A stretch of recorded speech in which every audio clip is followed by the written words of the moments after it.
Voilà, d'accord. Merci Maître Larifou d'avoir accepté de répondre à quelques questions. Pour ce qui se passe aujourd'hui à Marseille, puisque c'est l'histoire qui s'écrit aujourd'hui à Marseille, comme je l'ai répété avec votre prédécesseur sur mon entretien de ce jour. Est-ce que vous êtes satisfait de l'organisation d'abord du Grand Majlis qui consiste, selon les organisateurs, à lever de fonds afin de lutter efficacement contre la dictature aux Comores? Même si je veux vous poser encore la question, c'est vrai, est-ce que vous levez de fonds pour aller faire un coup d'État? Voilà ma deuxième question, Maître Larifou. Écoutez, premièrement, nous sommes satisfaits à la fois du concept. Le concept lui-même est extrêmement important et je dirais même novateur.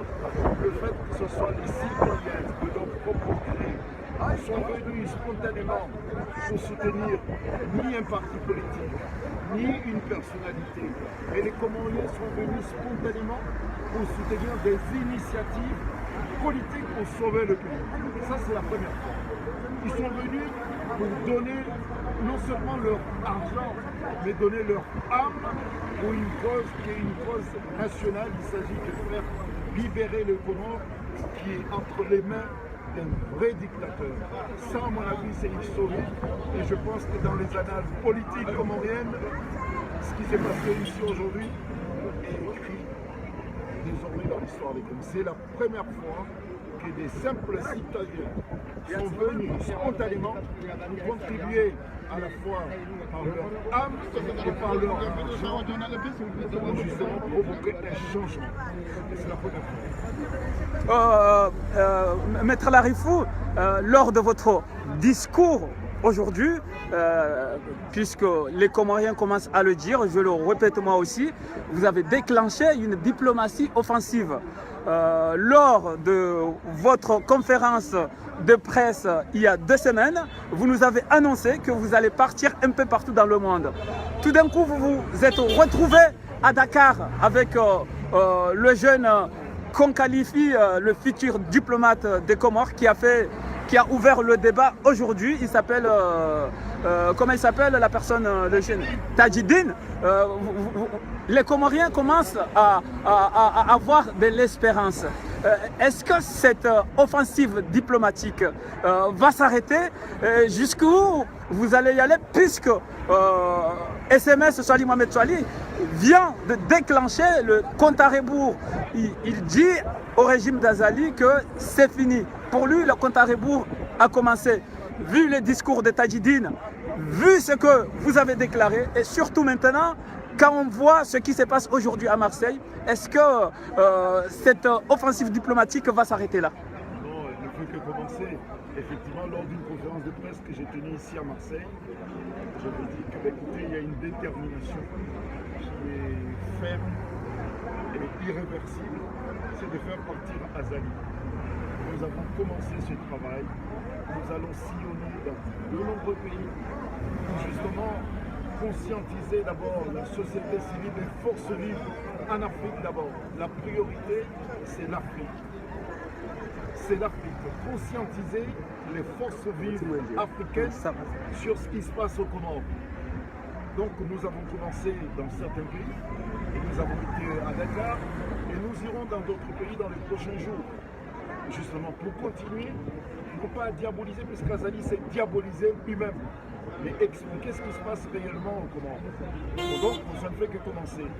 Effectivement, les jours de ce régime sont comptés, parce qu'en Afrique, nous avons obtenu l'adhésion massive des forces vives africaines pour,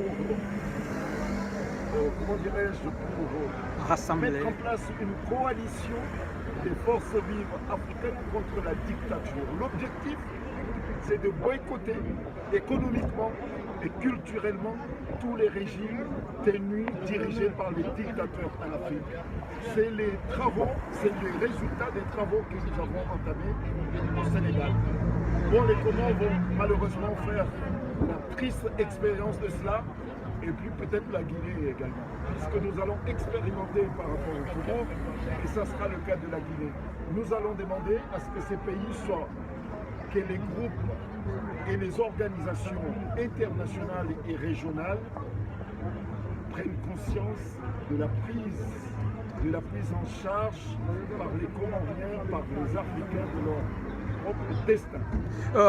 Allez, la question qui fâche, puisque même si je vous l'avais posée il y a 2 semaines lors de la conférence de presse, mais beaucoup de personnes se demandent, est-ce que c'est vrai, Maître Larifou, sans langue de bois, vous levez des fonds pour aller faire un coup d'État contre Azali Assoumani, puisque c'est ce qui se dit au milieu, c'est ce qui se dit du côté du régime d'Azali, ou bien c'est juste une peur qui a changé de camp, comme vous l'avez annoncé la dernière fois. Moi, je sais que les dictateurs ont peur chaque fois qu'ils voient la population, le peuple, descendre dans les rues, ça lui fait peur. Écoutez, la peur va encore augmenter puisque le peuple comorien, nous allons donner les moyens au peuple comorien de se soulever pour faire partir Azali. Nous ne savons pas utiliser les armes, mais nous savons travailler avec le peuple. On sait le peuple a pris conscience de ses responsabilités et puis de son destin. Oui, nous donnerons les moyens aux Comoriens pour chasser Azali. Il y a une dernière question, mais Maître Larifou, avant de vous laisser, il y a une cagnotte en ligne qui permet à ceux qui le souhaitent de participer à ce méga majlis, si on peut dire ça. Beaucoup de gens ont peur de participer. Est-ce que vous pensez que cette façon de faire est bien sécurisée? Est-ce que vous rassurez les gens qui sont loin, mais qui ont envie de participer, mais qui ont peur de ce nouveau moyen de participation? Les gens comprennent qu'on a changé d'époque. Ils ont peur de quoi? De qui? De Azali. Azali, c'est pas une surhomme. C'est un être humain comme nous. En plus, il est peureux. Mais ils ne sont pas plus nombreux que nous. Pourquoi les gens ont peur? De quoi? De mourir. Que mourir utilement pour son pays, que de mourir bêtement. On va parler. Cette culture de peur que Azali, c'est comme les dictateurs, il a réussi à instaurer dans l'esprit des gens pourquoi il faut avoir peur. Moi je dis non, c'est plutôt lui qui a peur du peuple comorien. Et donc le peuple comorien n'a pas à avoir peur de lui. Donc je pense que la peur a changé de camp. Les gens qui me connaissent, ceux qui m'ont côtoyé depuis ma naissance jusqu'à maintenant, ils savent que je ne suis pas un homme violent. Je ne sais pas utiliser les armes. Je ne fréquente pas les gens qui utilisent les armes. Je ne les fréquente pas. On sait qui sont les adeptes de coups d'État. On sait qui sont ces adeptes de coups d'État. On sait qui sont les adeptes de coups foireux. On le sait. Ils ont l'expérience. Ils l'ont fait 1 fois, 2 fois, 3 fois. Leur main est tachée du sang. Et moi, j'utilise une seule chose. L'arme démocratique. C'est ça ce que j'utilise. Lorsque j'appelle à un boycott économique et culturel, c'est la seule arme que j'ai contre Azali et je vais l'utiliser à fond.